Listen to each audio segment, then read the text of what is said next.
You're watching the Battered Fans Network. The Herons are champs. Yeah. Roast out to Freedom Park, rocking pink and black. Official tissue in the 305, bounty full of greats. The Battered Fan with Chris and Dan dropping hot takes. Messi and the Herons start the season with a star on the crest. So 29 fan bases can cry, cause we the best. Sign homegrowns like Noah, Frey and Ruiz, replacing goats with greats. Yeah, Miles got the cheese and he called it. Freedom to dream was the backbone. From Lockhart to Miami, it feels good to be at home. Multiple times a week on YouTube and audio. Take the time to subscribe, like and share the show. So check and chat, grab your MLS cup and coming. No question about it, I'm ready to get a star again.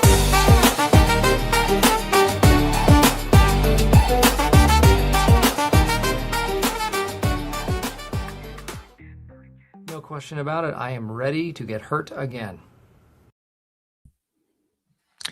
Danny, the Herons are back. Welcome to another episode of the Battered Herons podcast. I am your host, Chris Duran, and alongside me, I do not have Danny for today. He is busy, as you know. It's a big day tomorrow, but listen, you're here rocking and glocking with me here on a beautiful Wednesday night, and unfortunately, we end the League's Cup with a loss, and Brian is just coming in here throwing strays to start with. Danny didn't watch the game anyway. And I am, shout out to FIFA Highlights. I am good. Thank you for asking. And Florida has a good point.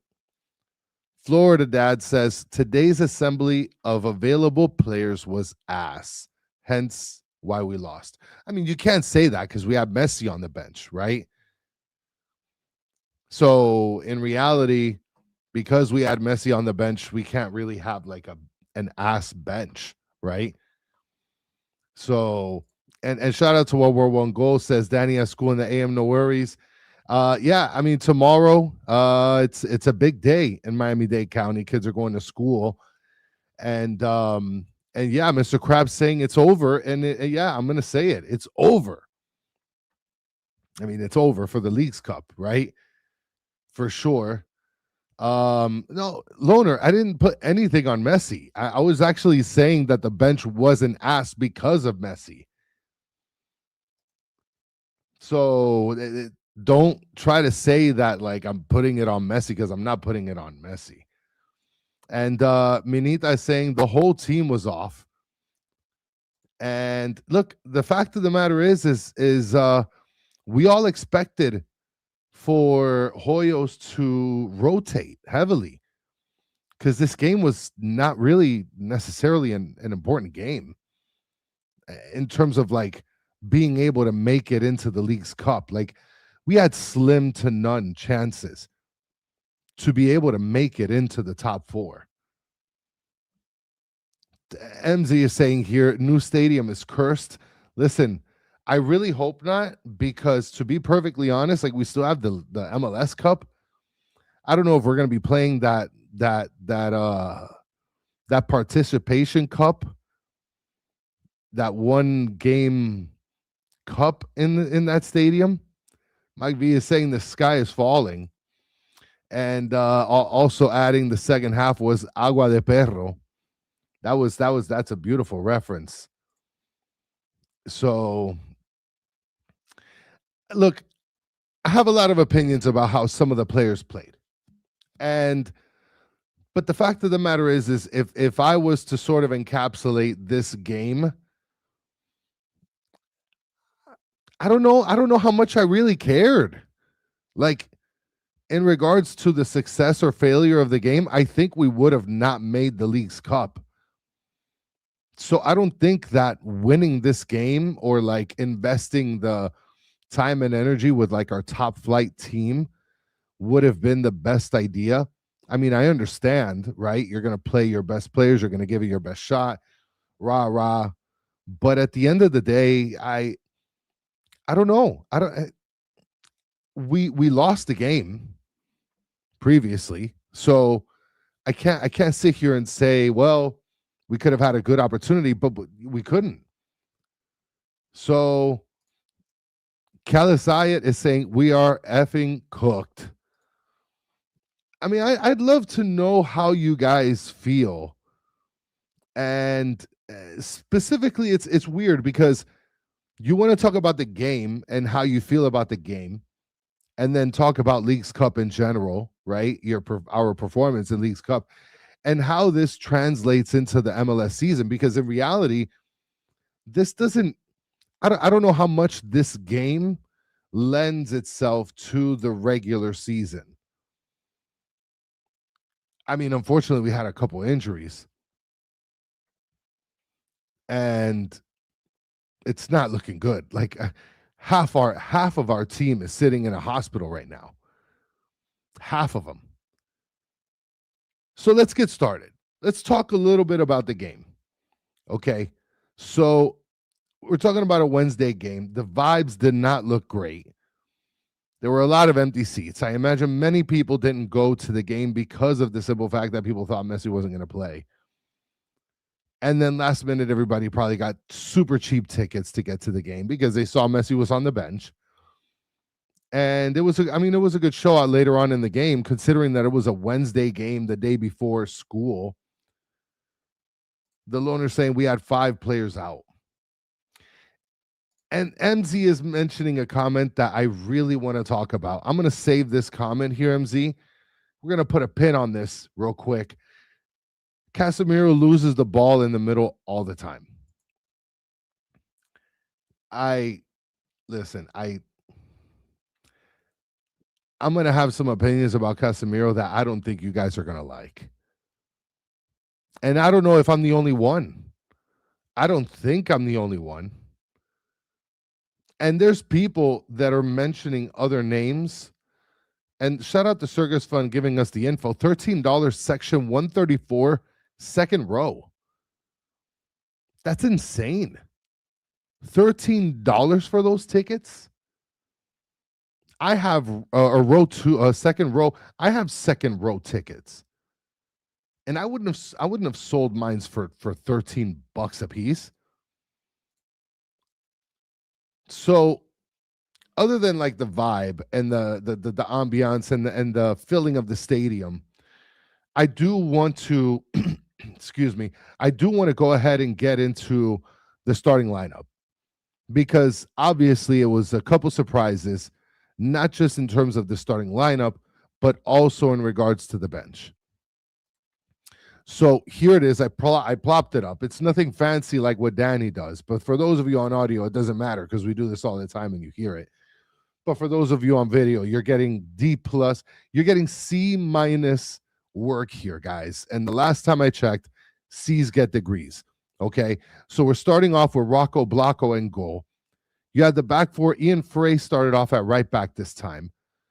You had Noah Allen starting off at left back. And it's a weird thing that's happening with him at León right now, but we'll get to that later.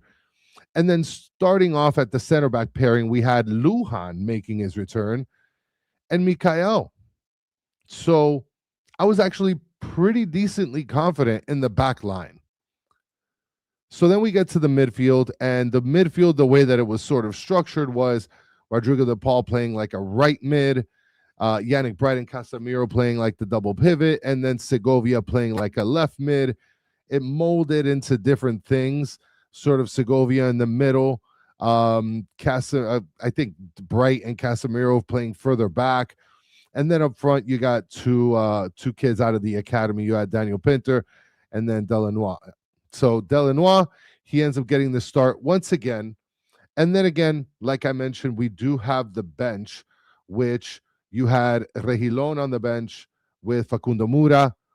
We had Caicedo, Planbeck, and then Ayala, Falcon, Barraza, David Ruiz, Samaya, Abiarreda, St. Clair, and of course, you cannot forget that you had Leo Messi on the bench. So I want to talk about the starting lineup. So the starting lineup, to me, I was actually kind of surprised that there was no rotation, but I was pleasantly surprised to see that Lujan is back. because we got players dropping like flies. And Caicedo is not looking good. Caicedo is not looking good. He is very Toto Aviles-esque. And I don't like that. Falcón, yes. Falcón is not out. He's on the bench. But if Caicedo is coming in for an injured Mikael, then that screams that Falcón is not legitimately ready. That's what that tells me. So, in reality, I want to mention this comment as well. Lujan had a great switch today and a great defensive play by Sean Callahan. I got some opinions about Lujan and about the defensive line. And Rubita coming in with the Rocco doesn't blocko. And I don't know about you guys, but the high line doesn't defend so. And that's all I'm going to say about that. I mean, and if you guys are just going to blame Rocco because he didn't make blocks, then you guys are out of your mind. You guys didn't watch the game. And Falcón is basura. Yeah, Falcón's been playing like basura all year. But then he's been injured for 45 months. How long has Falcón been injured? I feel like the time that he's been out, it feels like it's been a whole season. Like, it feels like I haven't seen him play soccer in 45 years. So I don't know what's happening with Falcón. And again, I want to emphasize this. If Caicedo is coming off the bench and Falcón is not, then it either tells you what they believe in Caicedo in terms of what he can be able to contribute to the team, or it tells you that Falcón is either not good enough, lost his position there, or he's just not in shape, ready to play big minutes or solid minutes off the bench. So, I don't know. Now, as far as the midfield is concerned, midfield was structured pretty solidly. I think everybody is okay with the midfield. You had Rodrigo de Paul, Yannick Bright, Casemiro, and then Segovia. Some of them sort of intertwining and interchanging with each other. That's fine. I'm okay with those four playing, to be perfectly honest. I do want my most skilled players in the midfield. And if you do have your most skilled players in the midfield, then I believe that you would have a good game. Now, at the top, you have your combination of academy kids with Pinter and Delanois. But, I mean, again, you can't put too much – I don't want to say you can't put too much pressure on them because they're academy kids. But at the same time, you're playing for a big club. So I would imagine that the pressure is already there. And some people are mentioning in the chat about Luis Suarez, blaming Luis Suarez. Listen, this team didn't even think that they were going to have Luis Suarez this year. So that suspension that he owed a debt to, nobody thought he was going to pay that debt. It just so happens that he stuck around, and what ended up happening, he ended up running into one of the best runs he's had, and it just so happened to hit right before Leagues Cup. So it's unfortunate, but at the same time, you can't blame Luis Suarez. What are you going to blame him for what he did last season? You can't do that. The team and the coach should prepare for this kind of thing. They knew that we were going to be starting the Leagues Cup without Luis Suarez since the beginning of the season. So you knew you had Luis Suarez.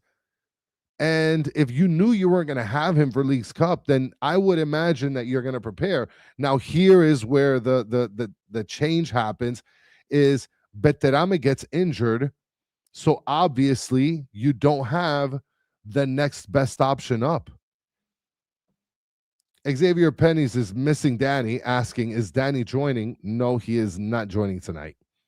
He will not be joining us. He is joining us in spirit and probably in the chat. He's probably spying on me right now as we speak. Mike V with a great comment here. And I don't know whether to put it up or not. But for those of you in the chat, just read Mike V's comment. It's really amazing. So I want to talk a little bit about the game. Okay. Now, as far as the game is concerned, again, I had no expectations. And I don't know if you guys had any high expectations. But at the end of the day, we had to play the game. Starting lineup was as fire as it could be, I guess. And we ended up playing. And to be perfectly honest, when it came to the game itself, I didn't expect anything outrageous. And in the beginning, I felt like Club León had a little bit of control of the game. Now, as far as like the odds are concerned, the odds were sort of like half and half in the beginning of the game. And to be perfectly honest, I anticipated for León to do well. But considering the kind of starting lineup that we started with, I anticipated also right after that. I said, no, this is going to be a competitive game. And look, in all fairness, I think it's fair to say that the game was pretty competitive. I do think that the game was really competitive. Whether you like the results or not is another thing. Now, Chandler is mentioning a really big point here. Chandler's in the comments saying, we lost because our strategy is to push up and finish and score. We couldn't take our strategy across the finish line. Here's the thing, Chandler. Our strategy worked, and we were putting a lot of pressure on their defense. But the fact of the matter is again, when you are putting so many players up, and then you have players like Caicedo, the only one back there playing like a safety, there's no way, especially with this team that was just countering us and pushing the ball past and having numbers, legit numbers against our defense. There's no way we're coming out of there positively. There's no way. And this is the kind of comment that I think everybody needs to kind of come to grips with and say, you know what, I'm with it. Minita saying, I miss Suarez sorely. And I think you're not the only one. There's a lot of people that secretly, and they won't say it, but there's a lot of people that secretly miss Suarez. So One World One Goal is saying the tourney was badly placed time-wise. Why put it so close to World Cup? That's on the MLS. I don't know. I mean, could they have moved it? Maybe. I don't know. I don't think that it was so much that the tournament was timed poorly versus the amount of players that we had available to us, right? Nobody had imagined that something would happen to Messi and his family, his father passing away. That affected us in this tournament. Nobody affected Batterame getting injured and getting a concussion. Nobody anticipated Silvetti blowing his shoulder out of the socket. So we're talking about a lot of things that just unfortunately, like, were not in our favor in terms of our attack. So Stancy with a very reasonable comment. This just wasn't in the cards for Inter Miami. Too many things went wrong. And it's fair. I think this is a fair assessment. And this is why I'm not really going crazy, because again, it was just too many things that went wrong. The tournament didn't work out for the team. And at the end of the day, like I mentioned before, the expectations should have been very limited after the second game. That's very simple. Now, let me get back to the game. Okay. So early in the game, we had somewhere in the middle of the first half, around the 33rd minute or a little bit before that, you had Mikhail get injured. Now, mind you, I don't know if you guys remember the play, but this was off of a scramble where Mikhail was sprinting to get to the ball before the León player, made it barely. Now, he went down and started favoring his ankle or his foot, but guys, he didn't twist his ankle. He didn't twist his ankle. He didn't turn his ankle. He didn't break his knee or break his ankle. This looked like some sort of an Achilles tear, something that is pretty severe. So if he would have like twisted his ankle or something like that, I would have said, okay, we're gonna see him in a couple weeks. But the fact is I didn't see him turn his ankle, and I'm telling you right now, buddy, that's no bueno, my guys and gals. That's not good. It didn't look bad, but like when you tear your Achilles or you mess up your Achilles like that, you could still get up. You could still be able to kind of put a little bit of weight with assistance, but at the end of the day, I didn't see anything turn when he fell. So, and I did see that the back of his ankle that got stepped on, but I didn't see him turn his ankle. I did see the step on. And if I'm not mistaken, guys, and again, you guys know that I don't know this sport as well as a lot of other people. But isn't it said that if you get stepped on, like especially with the cleat, isn't that like a red card? If you get stepped on with the cleat? Like, why didn't they call a red card? I don't know. I'm just throwing that out there. Tabaquito making a big point here. Chris, what was the effing point of playing these guys? RDP, Mikhail, Bright, Segovia, Case, in a meaningless game when we play Nashville on Saturday? And listen, this is a very good question, considering that Mikhail got injured. And now we have to go into next game against Nashville, probably one of the better offensive teams, with Lujan, who just came back from injury, and Caicedo playing like straight up hot garbage. And Chandler, I don't think it was worth it. I don't think it was worth playing these people. I really don't. It was a worthless game. We weren't going to get far in this tournament. So, again, Mikhail gets injured. They don't look at Falcón, and they bring in Caicedo. Caicedo now has to join forces with Lujan, who has grown to be a good option, and we all have sort of agreed that he's made improvements, especially this season compared to last. But we're talking about a partnership that hasn't happened at any way, shape, or form this season. And then the moment that happened, this is a perfect time comment.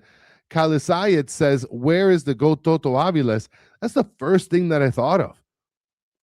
When I saw Mikhail go down, I said, oh man, where's Toto Aviles when you need him? Because I mean, now who's going to play center back? For sure. And just before I keep going here, Blake Keitling, or shout out to Blake, says, is Aviles still with Montreal? No. Montreal, they totally just said, get out of here. He was still under contract with Inter Miami, came back here, and on the flight, he basically connected and went straight to Chile. So now he's playing for some team in Chile right now. So, but again, I don't think that any of the starters should have played, but that's what ends up happening. 33rd minute, the injury happens. And then later on in the game, you have a goal by Daniel Pinter in the 42nd minute. And this goal was just a gem. The fact that you had Ian Frey there cooking on the right, and then he lays it off softly, right? Just barely being able to get a touch on it because of the defender. And Daniel Pinter just making the perfect run and just left foots it right into the back of the net, which was amazing. Wait, hold on. Mike V is saying Aviles plays in Europe. I thought he went to Chile. I'm going to have to do some research. But that's your goal in the first half. Okay, Daniel Pinter gets it off of an Ian Frey assist. Very nice ball handling by Ian Frey, by the way. He had a beautiful play on the ball where he kicked it right over a defender and struck it either, I don't know, get it in the goal or to try to pass it. And I believe Pinter couldn't get on the other side of it. Guys, for those of you that are hating on Frey, I'm sorry, but excuse me, you gotta pack your bags, bro. Pack your bags and get the step in with Coco Jean. Okay. Hold on. We need an update. We need an immediate update. Upstairs, downstairs is asking, did Miami FC win? Hold on. There is no update. USL Cup today at 8:30, San Antonio versus Miami FC. And there's like no update. It's just, there's like nothing. Hold on. Here we are, stopping everything on the show just to go and see what the score is versus Miami FC and San Antonio. Oh, it's at the 67th minute, in case you guys are wondering. It's on ESPN Plus. Don't leave just yet. Okay. And San Antonio is dominating Miami FC 2-0. There's your USL update, my friends. And shout out to Blake Keitlinger. You know what happens to weird-looking guys? You just made the list! Shout out to Blake Keitlinger with a super-duper uber slam. Says 1999 Super Slams. Condolences to Messi's family. Rest in peace, Leagues Cup. Now we can focus on a second star. This is big. And listen, Lecari, I see you with the same comment. I'll bring it up later, but like, don't spam the chat, please. Okay? Don't spam the chat. And I wanted to talk a little bit about the Messi thing when we got to the halftime, which we'll get to it shortly. But that was the half. It was 1-0. And I don't know. I don't even want to tell you whether I felt good or bad or not. I mean, I felt like it was good. Considering that we had Messi on the bench, I felt like he was going to come in. I didn't think he was going to come in when he did come in, though. But we get to that. And at halftime, immediately, Daniel Pinter is subbed out. Messi comes in. I unfortunately didn't see the substitution happen. So I don't know how lively the crowd was. I don't know what the commentary was. I think I missed the first 2 minutes of the second half. But you know what? Danny had messaged me earlier today, randomly. He's like, Messi might not come back. Then all of a sudden, I saw the starting lineup. I'm like, what in the world are you talking about? This guy's on the bench for Inter Miami. And listen, he was there. And it's unfortunate what's happened to him. I'm sure a lot of people are familiar with that sort of pain of having a parent pass away. And for Messi, for having someone that's been sort of like his guiding star in that sense, it's really unfortunate.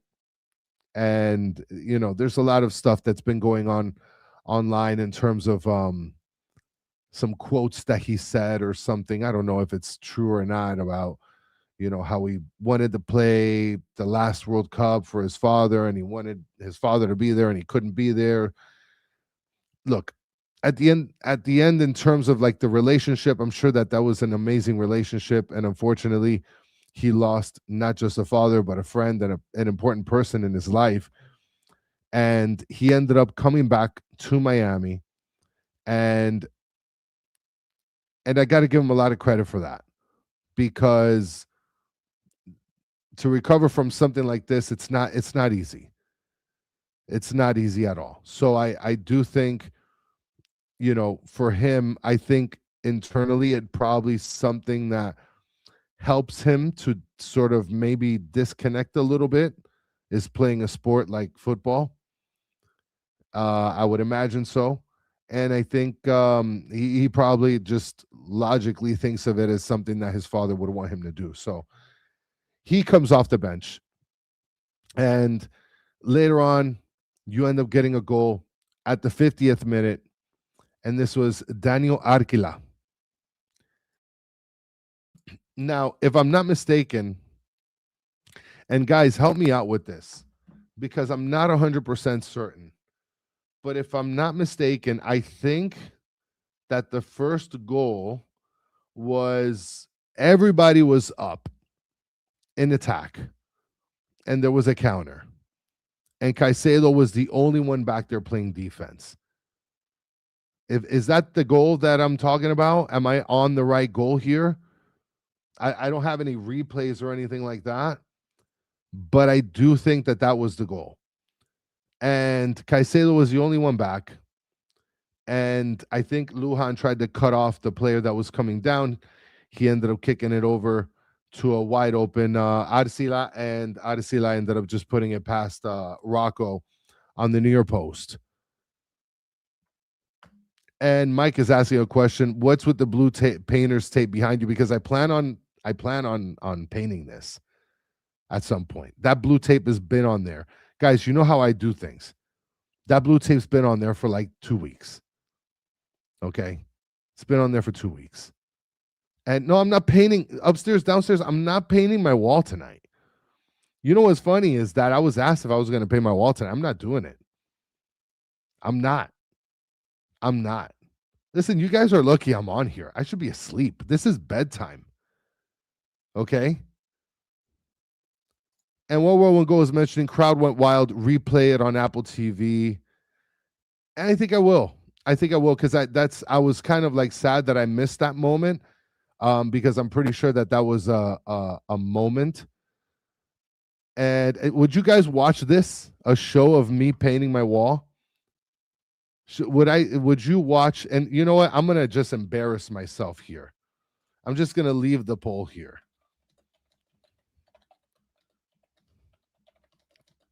I'm gonna leave it here.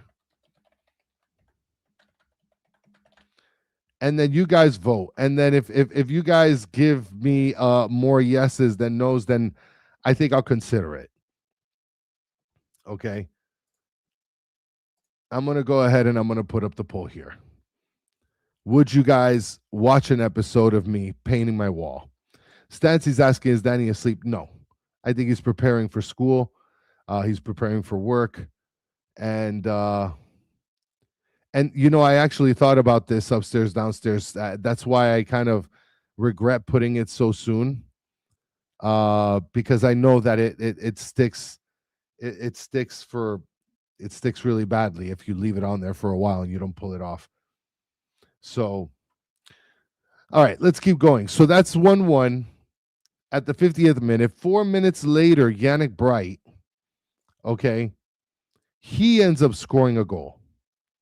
And you're asking yourself, how the hell is Yannick Bright scoring a goal? And he's just doing Yannick Bright things. He gets a pass. He gets a pass essentially from Ian Frey, I believe. It was Ian Frey. I know that I took some notes down. It was off of a corner that reached Ian Frey, and Ian Frey ended up sort of bouncing it over to Bright, and then Bright sort of nailed it with his left foot, hit the top post, and it went in. So I don't think it was Planbeck. I don't think it was Planbeck Chandler. I don't think so. I don't think it was Planbeck. I don't think it was Planbeck. And a shout out to you guys that want to watch me paint my wall, except for Rick A. Rick A. That's not good. Okay, and I'm not going to do a messy background. Guys, I can barely do a regular house on a piece of paper. So that's 2-1. Inter Miami's winning. And then at the 61st minute, you have Juan Pablo Dominguez, who's assisted by Rodriguez. And this was a banger from the left side of the goalkeeper. And it's weird because I'll honestly be a little bit critical here of Rocco. I don't know if he was at the right spot if he didn't cover his space correctly. I think that he could have had the opportunity, but at the same time, I feel like that was an amazing shot. But then I also noticed when I looked at the replay, Casemiro didn't push up on defense. He gave Dominguez so much space to work with. And he didn't push up against it. I think him and Frey were the closest to it. Now, when Dominguez made the turn to the inside, Ian Frey kind of stripped off of him and started kind of like concentrating on the person that was over in the right wing. And the responsibility right there falls on the center defensive midfielder, no? I mean, at that point, you're relying when you make that switch on Casemiro to go ahead and help you out on defense. And Casemiro didn't step up, left him a ton of space. Of course, he's going to feel the flexibility. He's going to feel the space. He's going to be able to nail it, take his time striking the ball. So, I don't know. At that point, again, we're 2-2. It's tied. I'm actually really excited. Because, and I'm gonna close the poll. I'm gonna stop the poll. 88% of you said yes, that you'll watch an episode of me pay my wall. So I think I might do it. I think I'm gonna do it.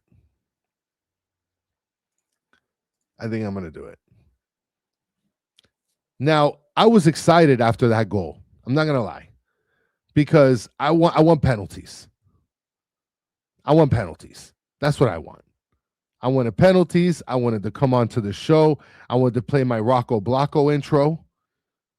And shout out for those of you that commented on the last video about the Rocco intro. It was really fun to do. I love making these songs and doing those stupid, images and stuff. But it was 2-2, and it should have gone to penalties. I was looking forward to the penalties.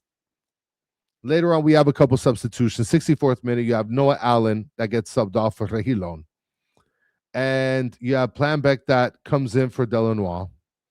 Okay. And we end up getting scored on at the 83rd minute. And we get scored on by Arcila. He gets his brace. And I'm not sure if there's blame to be had, because I do think that was another sort of mistake on Casemiro. And I don't know, man.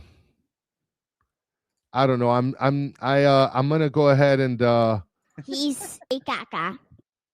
Let's bring up this Super Slam by Chandler. 499 Super Slam says, here's my contribution to the Rocco mural for Chris's wall. Guys, I can't draw like that. And I'm not going to pay somebody to come and do like a Rocco wall. I'm not going to do it. And then what if I have to use this wall? I'm going to be presenting a wall with Rocco's face on it. My friends and family are going to see this wall. It's going to be embarrassing.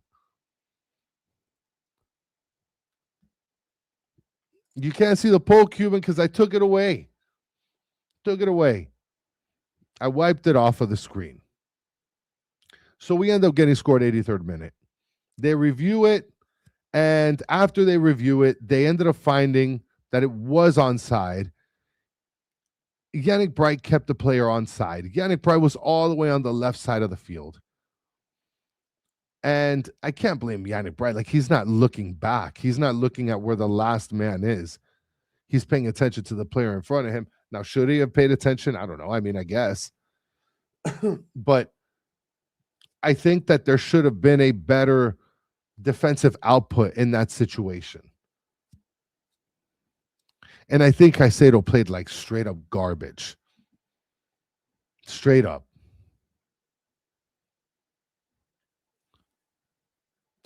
This was, unfortunately, a game that didn't matter. And the fact that we started all of our top guys and unfortunately lost like this is not like a really good way of ending this tournament. I mean the tournament's over. And there's nothing else to look forward to in terms of the Leagues Cup. But now we have players that are injured out offensively and defensively.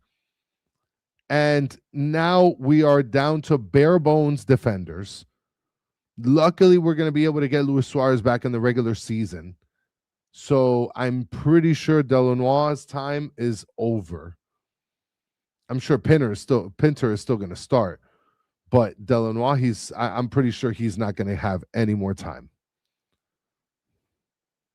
So Rick is mentioning here there's a huge confusion where our defense thinks that they have the same positional freedom that our offense has. We need two smart, fast dudes back there that know their role and are not running up there. 1,000%. And the fact is, again, I just want to reiterate this. Caicedo and Lujan have never partnered up as center backs in a game. Lujan just came back from injury. Caicedo's been a disaster. And when you lost Mikhail, you lost your defensive formation back there in the back line. Because as you could see, Ian Frey was playing like a right mid. And to his defense, he was playing well up there. And Noah Allen was pretty high as well.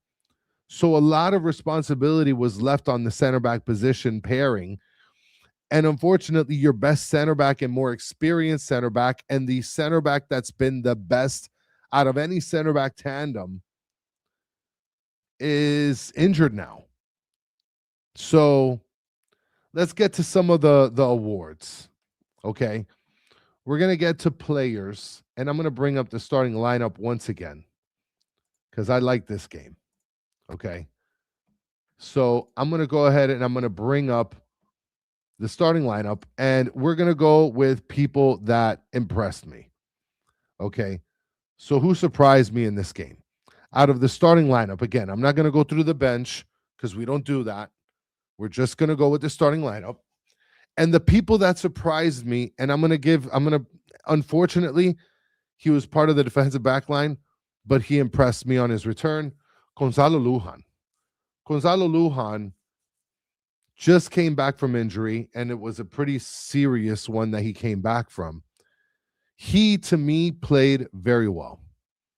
Considering that this was his return, he was starting again. Maybe it was pressured because of the simple fact that we're kind of thin at the center back position. Gonzalo Lujan, to me, he's impressed me.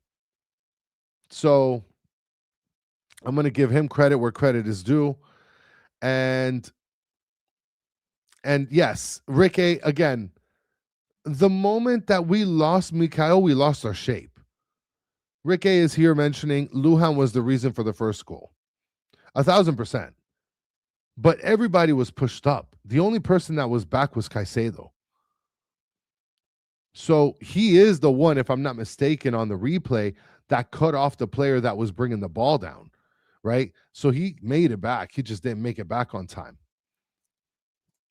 And he did quit running. Look, Lujan, again, the first goal, it is on him and Caicedo. Now, I can't blame Caicedo because he's the last man back.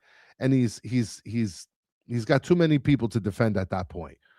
But in regards to his return and considering the way that he played holistically in the game, I'm going to give Gonzalo Lujan the flowers that he deserves in terms of, somebody that sort of surprised me.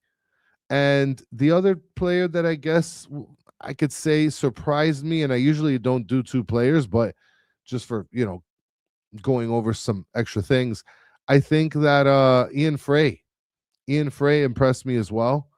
Offensively, he supplied something that a Facundo Mura clearly doesn't.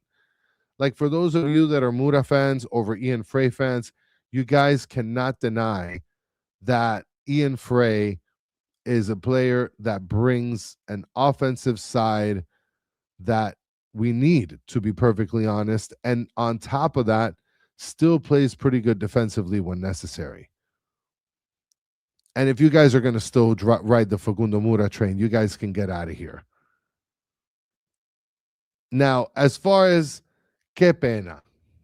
Well, you know what? I'm going to go man of the match other than Messi.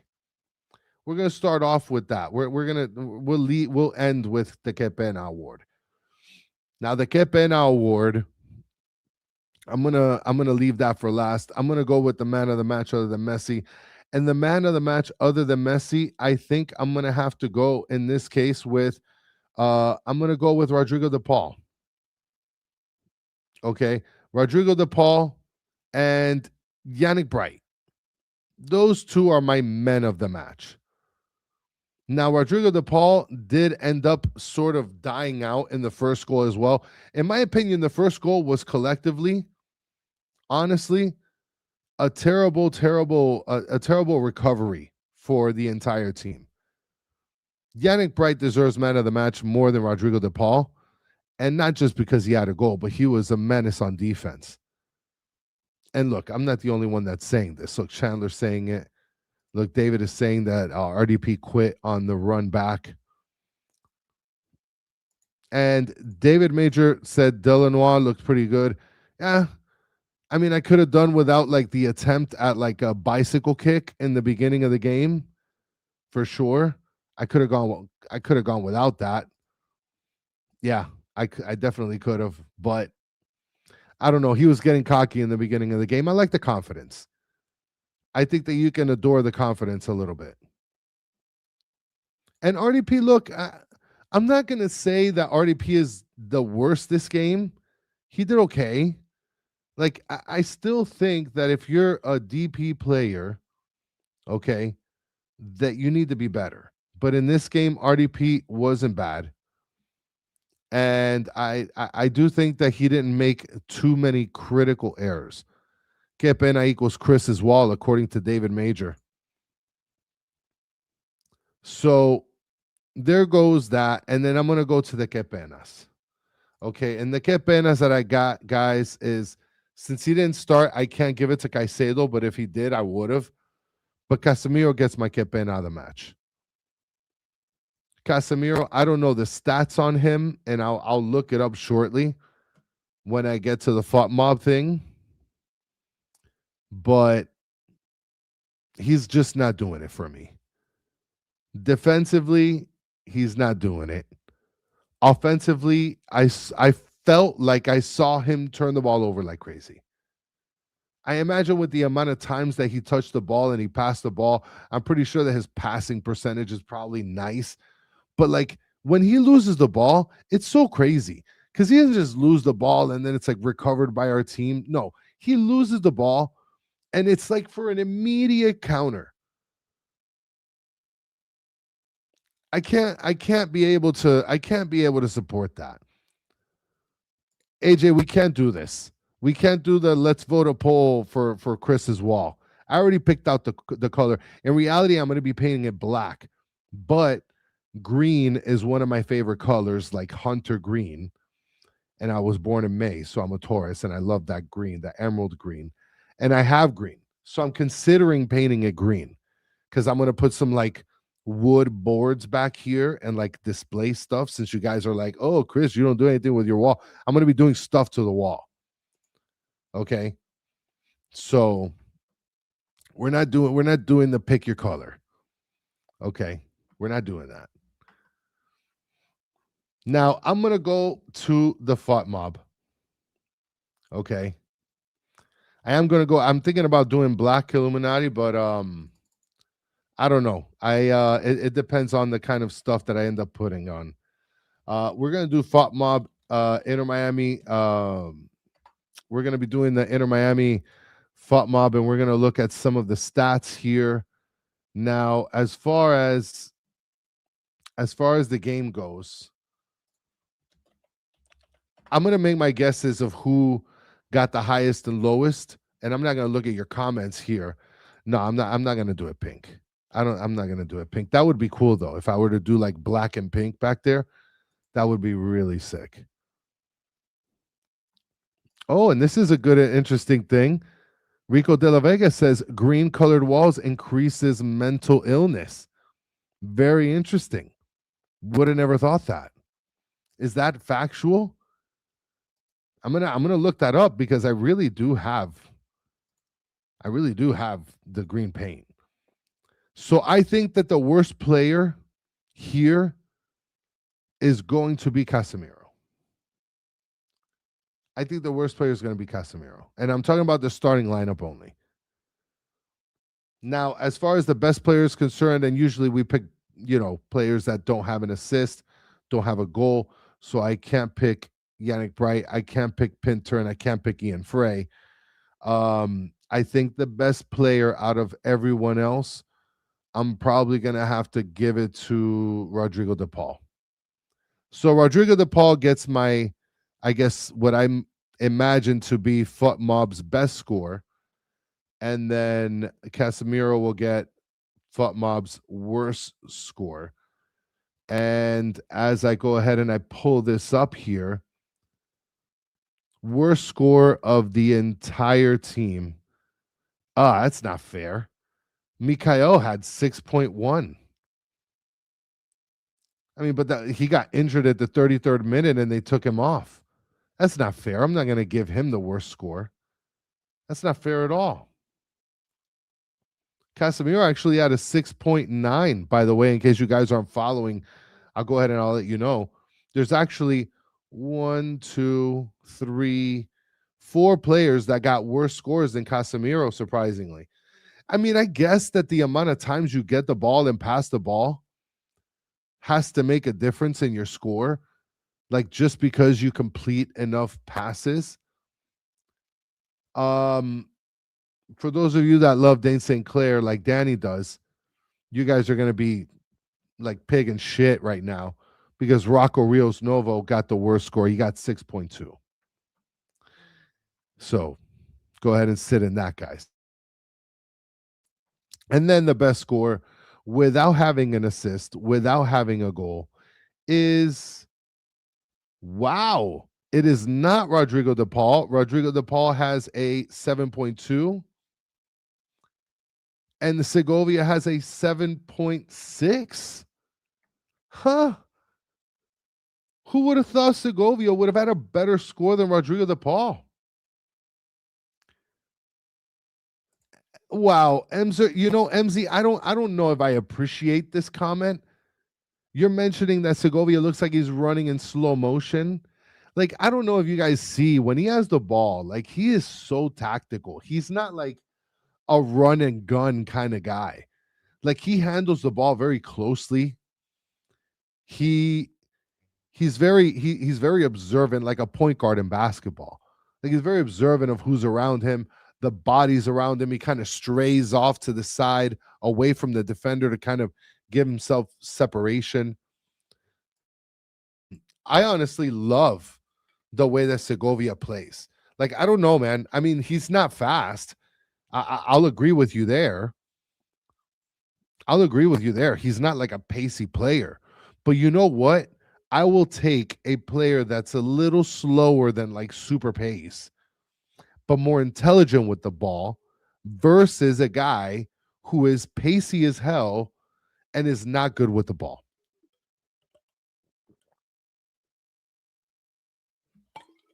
For sure. I'm going to go ahead and I'm going to lock your comment up, FIFA highlight. So there's your scores. There's the game. And there's your Fought Mob's best and worst. So now I'm going to ask you guys something here in the poll. Okay. Let's see. So I'm going to put a poll up here, guys, because I kind of want to get a vibe check. Because we just finished essentially the last game of the Leagues Cup. Okay. That's it. It's over. No chance at that trophy. So I'm going to put a poll up here. The poll is, do you care that we lost the Leagues Cup? 1 for yes, 2 for no. I don't care. I really don't. Because considering everything that happened, you have the unfortunate death of Messi's father. You have Luis Suarez, who was suspended from last year's debacle. You have Beterame, who got injured with a concussion. You have Silvetti, who also got injured. Mind you, we don't have all of our best center backs. Okay. Considering all of that, I don't know, man. I don't think that it really mattered because, I mean, what? How far were we projected? How far were you if you cared about Leagues Cup? If you're one of the people that are watching and you cared about Leagues Cup, how far were you projecting us to go? That's like a legitimate question. Considering all of that, because if you consider everything in its context, I wouldn't imagine that we'd be going far in the tournament. I mean, you'd hope so, right? As a fan, you'd like to hope that your team would do better. You'd like to hope that your team would perform well in the tournament. But at the same time, you kind of have to be a little bit of a realistic person.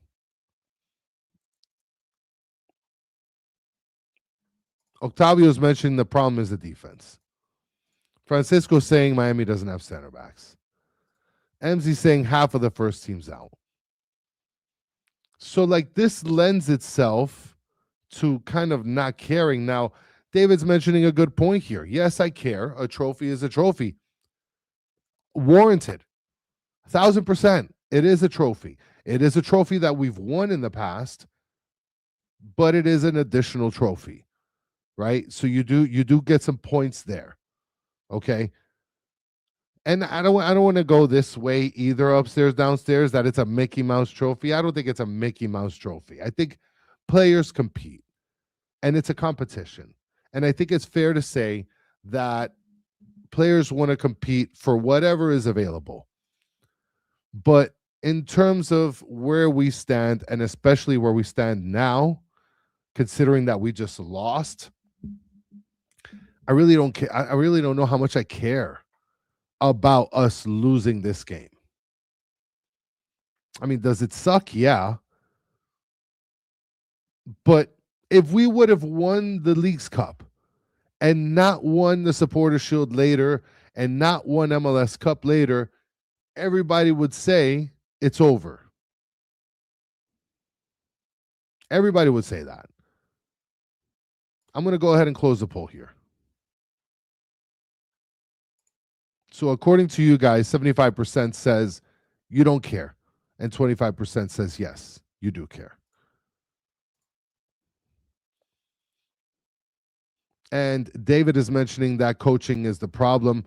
Could be. I mean, look, I if you're going to ask me, because Danny's not here to represent the Hoyos fan club, the Hoyos super secret fan club. So I'm just going to go at Hoyos here. He should have prepared better. He should have prepared better. Now, this is something fair by Baires Carp saying no depth is the problem. This is a fair assessment. So I definitely understand where you're coming from. But as a coach, you kind of have to deal with the pieces that you're given. I don't know. I think that he could have done better, Hoyos. Now, I'm going to get to the question that I kind of starred here by FIFA Highlights, saying, do you think the season has been a failure? So as far as the season being a failure, it's weird because I just said Leagues Cup doesn't matter. And in the last episode that I had with Danny, we also talked about whether winning MLS Cup will sort of solve it all. And we both agree that the MLS Cup is a solve-all trophy. If we win Leagues Cup and Supporter Shield, it's a failure. If we would have won the CCC and, well, maybe if we won the CCC, it'd be a little different because that's a trophy we don't have. But if we would have won the CCC and maybe the Supporter Shield, it's a failure. So when you ask the question, do you think the season has been a failure? I think that this season is looking to be a failure if we don't win the MLS Cup. MLS Cup is the win all trophy. So we have to win that. There's just no ifs, ands, or buts about it. We have to win the MLS Cup. If we don't win the MLS Cup, then the whole season, dump it and throw it away. And now you're going to have a 14-game season to look forward to in the following 4 or 5 months. And Octavio is saying the problem is not the competition. The problem is we're playing terrible. And this is kind of factual. Like, regardless of whatever you believe the competition to be, better or worse or equal with Liga MX's teams, the fact of the matter is that we are playing terrible. And also, the other things that we have to kind of consider are all the people that are missing. That's like one of the things that like people have to kind of put together here to have a little bit of more understanding on why the results are what they are. And J Fig is mentioning a good point here, saying the fact that us losing is okay because of possible future wins is not the proper message. Losing in a final is okay, but being eliminated in any tourney is awful. Yeah, you definitely raise a good point here, because obviously we have the opportunity to move far in every tournament that we play in. But again, just try to fit it into the context of what I'm trying to explain to you guys. And David, I just want to mention Falcon was missing, Lujan was missing. You had Regilon, who also is coming back from recovering after a surgery. Because remember, let's not forget that Regilon was the starter. Noah Allen's just a little bit more of a person you're familiar with because he's been starting a lot recently. But the fact is that we have a starter missing at the left back position. We have a starter missing at the center back position. We have a starter missing in both the top striker and the whatever wing position. And then on top of that, if you really want to get technical, Segovia or Bright shouldn't be playing because Silvetti would be playing or Allende would be playing. I didn't even bring up Allende because he's so garbage, but in reality, Allende is like top tier compared to, unfortunately, Delanois and Pinter, just because he has more experience and he's scored more goals. Like, we haven't, you know what it is? That we haven't even talked about Allende. That's another player that we're missing that could have contributed to this tournament. But he's walking around in crutches at New Stadium. That's crazy. So, guys, again, I just want to, before ending the show today, I just want to make sure that you guys encapsulate all of this with its context that's deserved here. We are missing a lot of critical players. We have been missing a lot of critical players. And if you don't put all of that into your consideration on whether this tournament was, you know, something to panic about or not, or was it important or not to play this third game or not, you know, start all of your starters or not, you kind of have to put everything in its you know, context to understand why we're looking at it a little differently. So, but yeah, guys, that's the show. Now, the fun times keep rolling, okay? Because at the end of the day, we do have other games that are to be played. Inter Miami is going to be playing this weekend against Nashville. And Nashville, if I'm not mistaken, I think that they won today because they were playing their game today as well. And I do believe that they won. Let me just double check here. No. Oh, actually lost to Monterrey.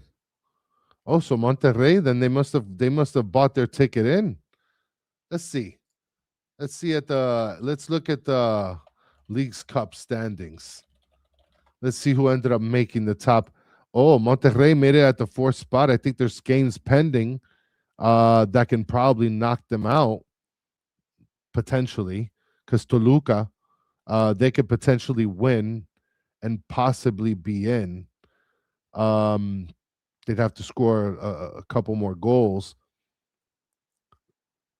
Now, as far as the MLS is concerned, Columbus, who just finished signing Joseph Martinez, by the way, for those of you old school fans, well, not really old school fans. I mean, he was with the team like 2 years ago. He's with Columbus. They're at the top spot. Salt Lake's in second. Dallas actually made it to third, knocked out Chicago. And Charlotte dropped. Austin dropped. Austin is in the 4th spot. So we got ourselves a pretty interesting bout to be had. We'll go asking the great question that somebody else asked earlier. Miami FC ended up, last time that we checked, San Antonio was playing Miami FC, and we got an update full time. Miami FC ended up scoring a goal before the end of the game. So San Antonio only beat them by 1 goal, 2-1. So the USL Cup, Miami FC is knocked out.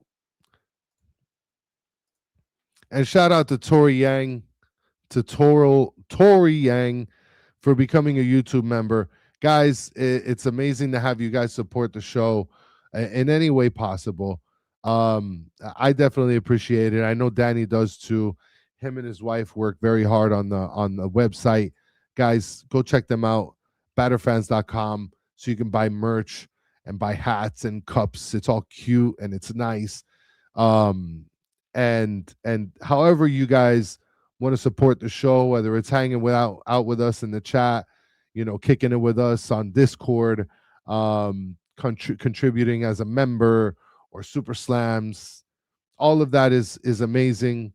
In any way, shape, or form that you contribute, we love it and we definitely appreciate it. I tell you personally, I definitely appreciate it. And I love having you guys on the show. You guys make the show. So I just kind of want to send my appreciation to you guys myself. But yeah, guys, that basically wraps it up. We got a matchup against Nashville where Luis Suarez is going to make a comeback. I don't know who else is going to be coming back. And we'll see how the cookie crumbles. And hopefully by then, maybe I'll have a painted wall. Maybe. I don't know. I'm not going to make any promises. Diego Gomez still hasn't received my letter, by the way, just in case anybody wants an update. So, Stancy, listen, it's in the mail, okay?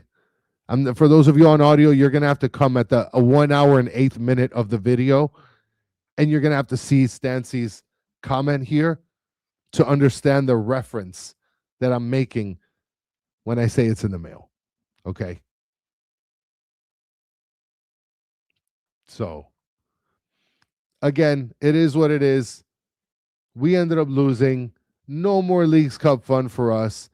We're going to have to go ahead and just end it that way. Move on to the MLS Cup. Move on and focus on the MLS season. I want to thank you guys so much for hanging out with me on the show tonight. We've been over an hour slanging and banging after the game. You guys are hanging hard with me here in the chat. Much appreciated for all of your time. Much appreciated for hanging out with me and having fun in the chat. You guys made my night. And again, for those of you listening on audio, thank you guys so much. You guys are amazing as well. Like, comment, tell me what color you think would look nice for my wall when you do decide to watch the video on YouTube, because you're obviously listening through audio. And leave 5 stars. And for those of you in the chat, thank you guys so much. And for those of you that are watching later on, please like, subscribe, share, tell your friends about this show, because we are the best show ever in the face of the whole planet. And we'll be back at some point. I think tomorrow's Thursday. Yeah, if anything, it's probably going to be tomorrow to preview Nashville. If not, we'll be back on Saturday to go ahead and do the post game. But thank you guys again. And until the next one, have a good one, mi gente.